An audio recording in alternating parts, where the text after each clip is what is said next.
Hello, my dear students. Welcome to your chemistry channel, Chemistry with Nitin.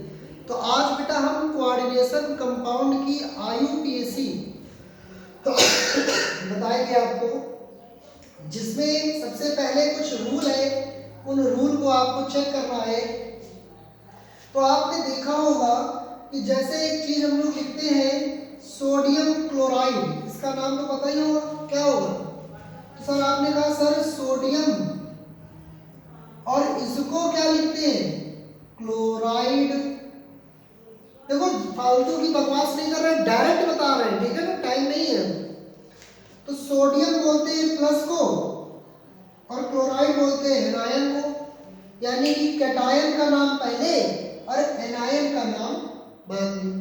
ठीक ऐसे ही बेटा इनकी नेमिंग भी करते हैं। देखो हमने एक एग्जांपल लिखा है आपके सामने, कॉम्प्लेक्स कंपाउंड है, कोऑर्डिनेशन कंपाउंड है।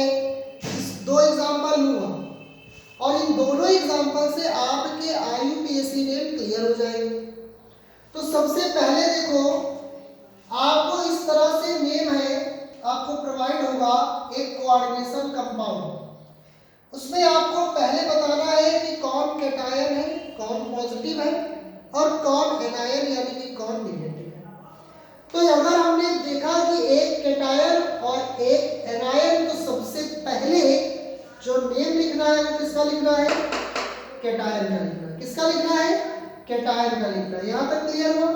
अब देखिए केस 1 और केस 2। अब ये जो आपने देखा कि कोऑर्डिनेशन कंपाउंड, इसमें ये जो है ये है आपका सेंट्रल मेटल एटम। क्या है? Central metal atom. ये आपका है लिगैंड। क्या है बेटा? लिगैंड।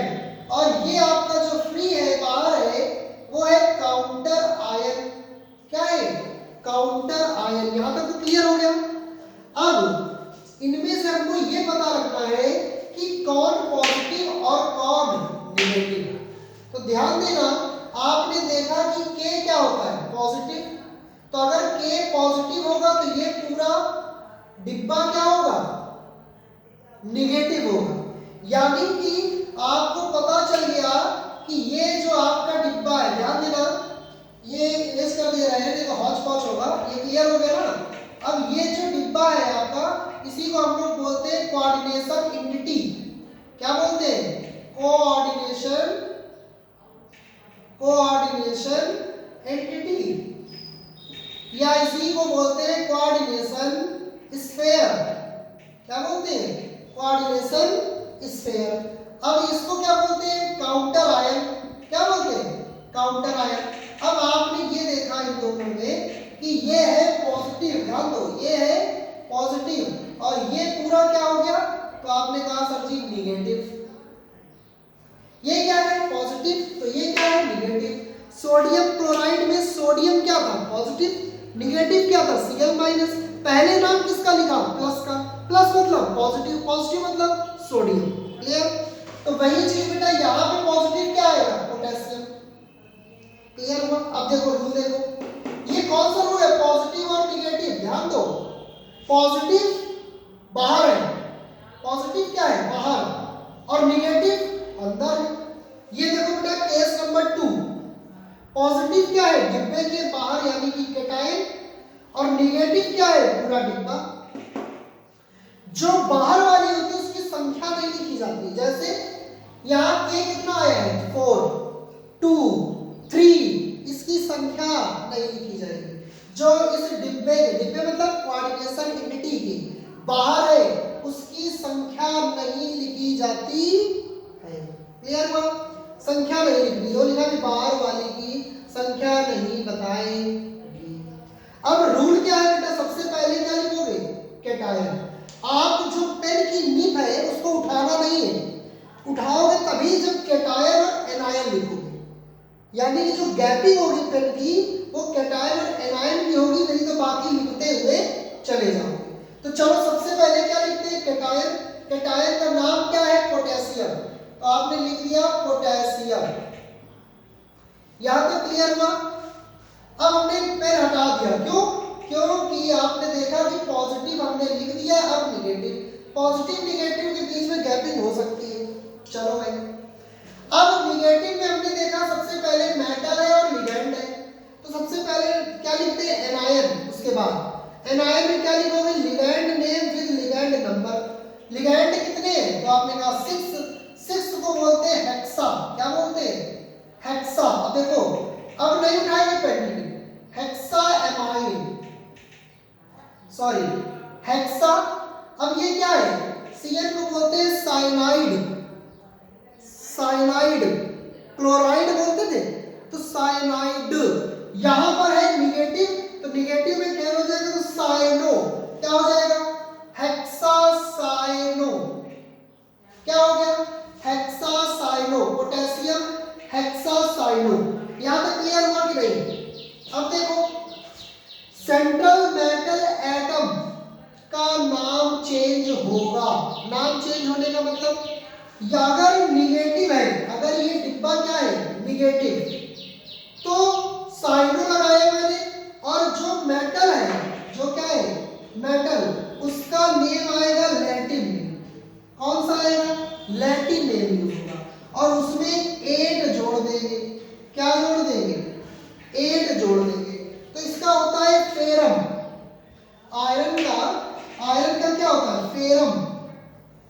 फेरम में 8 जोड़ दोगे तो क्या हो जाएगा फेरेट, क्या हो जाएगा फेरेट। ध्यान दो, पोटेशियम हेक्सासाइनो फेरेट। अब आएगा ऑक्सीडेशन नंबर, लिखा ना ऑक्सीडेशन नंबर, तो ऑक्सीडेशन नंबर आपको लिख देना है। अभी मैंने ऑक्सीडेशन नंबर निकालना नहीं बताया, परेशान मत हो। नाम आया कि नहीं, सबसे पहले हमने क्या देखा, कैटायन और एनायन देखा, तो ये था कैटायन यानी कि पॉजिटिव, और ये पूरा डिब्बा था निगेटिव। सबसे पहले किसको बनाना है, पॉजिटिव को, तो पॉजिटिव को लिख दिया पोटेशियम। जो बाहर होगा उसका नंबर नहीं लिखा जाएगा। डिब्बे के बाहर का पोटेशियम कितने थे, 4, लिखने का कोई मतलब नहीं, हमने डायरेक्ट लिख दिया पोटेशियम। अब आते हैं निगेटिव वाले में। निगेटिव वाले में रूल क्या है, सबसे पहले ligand name with ligand number, तो लिगैंड नेम लिगैंड नंबर, तो लिगैंड कितने हैं 6, यानी कि हेक्सा। क्या है लिगैंड साइनो, तो साइनाइड का साइनो हुआ। अब साइनो के बाद क्या लिखेंगे सेंट्रल मेटल एटम। नाम चेंज होगा, क्यों चेंज होगा, क्योंकि ये एनायन है, यानी कि आयरन होता है वैसे नाम, लेकिन इसका हो गया यहाँ पे लैटिन नेम फेरम। फेरम का 8 जोड़ दो तो फेरेट। अब इसमें लिख देंगे ऑक्सीडेशन नंबर। अब ऑक्सीडेशन नंबर निकालना सीख लो बेटा। तो यहाँ पे क्या था बेटा K4 FeCN6, ये था ऑक्सीडेशन नंबर निकालना बता रहे, वो ध्यान देना, ध्यान सुनना, ध्यान से। चाहे तो आयन, अगर आयन में दिया है तो ठीक है, आयन नहीं दिया है तो ठीक है। तो K का होता है +1, है नीना की रब से फरियाद, +1 एल्कली मेटल्स, याद करो। तो ये हो गया +1, कितने हैं 4, तो 4 का मल्टीप्लाई प्लस किया। आयरन का आपको पता करना है तो x मान लिया, प्लस साइनाइड -1 होता है, Cn-1 यानी कि माइनस का 1, कितने हैं, तो आपने कहा सर जी -6। क्लियर हुआ, या तो ऐसे कर लो भैया मेरे, -1 मल्टीप्लाई है कितने 6 इक्वल टू जो चार्ज है, क्या इसमें कोई चार्ज दिख रहा है, नहीं, तो 0। ये हो गया +4, ये हो गया x, ये हो गया -6 बराबर 0। तो ये हो गया x -2 = 0, तो x +2, तो ये x क्या हो गया, इसकी आ गई ऑक्सीडेशन नंबर। इसको लिखते हैं रोमन नंबर में, यानी कि ये हो गया Fe2। यहां तक क्लियर हुआ, ऑक्सीडेशन नंबर निकालना सीख गए भैया। चलो गाना गाओ तुम लोग, यही रात अंतिम, यही रात भारी। जिसने पढ़ा होगा वो अच्छा कर रहा होगा, जिसने नहीं पढ़ा वो गाना गाएगा आराम से। ये आता है, कंफर्म आएगा पेपर में, बिल्कुल ओपन। IUPAC क्वेश्चन जरूर आएगा, कंफर्म आएगा। एनीवे, तो ये क्लियर हुआ। अब एक पहले वाला केस देख लेते हैं। चलो, तो पहले वाला केस कुछ इस तरह से ले लेते हैं हम लोग। CO कोबाल्ट NH3 होल 6 डिब्बे में बंद किया और बाहर लिख दिया Cl3। क्लियर हुआ? अब आपने कहा पहले पहचानो कौन पॉजिटिव कौन निगेटिव, तो Cl को देखा बाहर तो ये हो गया बेटा निगेटिव और ये हो गया आपका पॉजिटिव। तो पहले किसको बनाएंगे, पॉजिटिव को कि निगेटिव को? तो आपने बोला पॉजिटिव को, तो बच्चा बना लो पॉजिटिव। अब यहाँ देखो केस 1, पहले क्या बनेगा कैटायन, फिर बनेगा एनायन। तो कैटायन हमने देखा क्या है, ये पूरा डिब्बा, डिब्बा क्या है कैटायन, ये क्या है एनायन। तो डिब्बे वाले को पहले बनाएंगे, क्या लिखोगे सेंट्रल मेटल एटम ये है और लिगैंड आपका ये है। रूल क्या चल रहा है, ligand name with ligand number. Ligand क्या है ये, कितने हैं, तो आपने कहा 6 को बोल दिया हेक्सा, तो हेक्सा। NH3 को बोलते हैं एमाइन, तो हेक्सा एमाइन। क्या बोलते हैं, हेक्सा एमाइन। स्पेलिंग देख लेना, हेक्सा एमाइन। यहाँ तक क्लियर हुआ? अब देखो बेटा हेक्सा एमाइन नोट कर दिया, हेक्सा एमाइन। इसके बाद क्या है, central metal atom with oxidation number. चलो भाई oxidation number central metal atom, तो सेंट्रल मेटल एटम क्या है कोबाल्ट। कोबाल्ट को क्या लिखोगे कोबाल्ट। कोबाल्ट का कोबाल्टेट होता कब, जब ये डिब्बा निगेटिव होता। ध्यान दो, 8 कब जोड़ते हैं, लैटिन नेम कब लगाते हैं, जब ये डिब्बा निगेटिव होता तो सेंट्रल मेटल का नाम चेंज होगा, अदरवाइज ये डिब्बा है पॉजिटिव, इसलिए सेंट्रल मेटल एटम में केवल ऑक्सीडेशन नंबर लिखना है। अब ध्यान दो बेटा, ऑक्सीडेशन नंबर किसको लिख दिया, क्या कोबाल्ट। ध्यान दो बेटा कोबाल्ट लिख दिया। देखो हमने गैप नहीं दिया, गैप दिया है नहीं दिया। अब वो कोबाल्ट, अब इसका निकालो यहाँ पे क्या ऑक्सीडेशन नंबर, हमें नहीं पता अभी हमने छोड़ दिया। अब देखो जो बाहर होता है उसको लिख देते हैं, तो बाहर वाला क्या है, तो आपने कहा सर जी क्लोराइड, निगेटिव है ना तो क्लोराइड। क्लियर हुआ?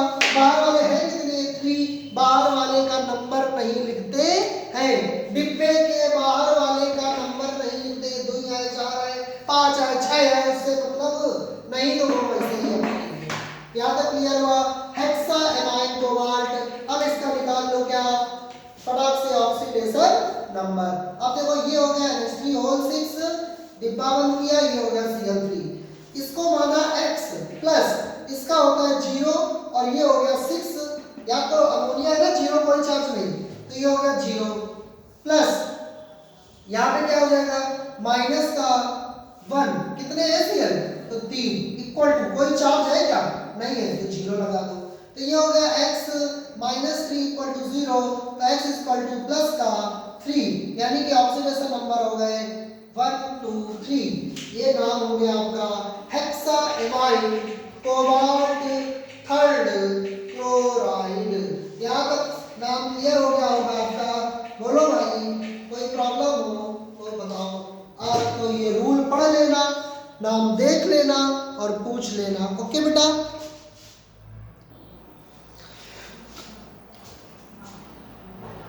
स्टूडेंट देखो ये मैंने HW आपको दिए हैं कुछ प्रैक्टिस के लिए कि ये आपको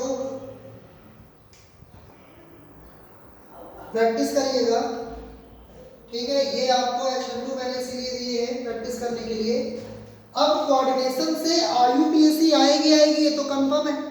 इसके बाद VBT से क्वेश्चन आता है बैलेंस बॉन्ड थ्योरी से, जिसमें आपको दिया होगा एक स्ट्रॉन्ग फील्ड लिगैंड या फिर वीक फील्ड लिगैंड का इस तरह से एक कंपाउंड, जिसमें आपको IUPAC बतानी होगी, हाइब्रिडाइजेशन करना आना चाहिए।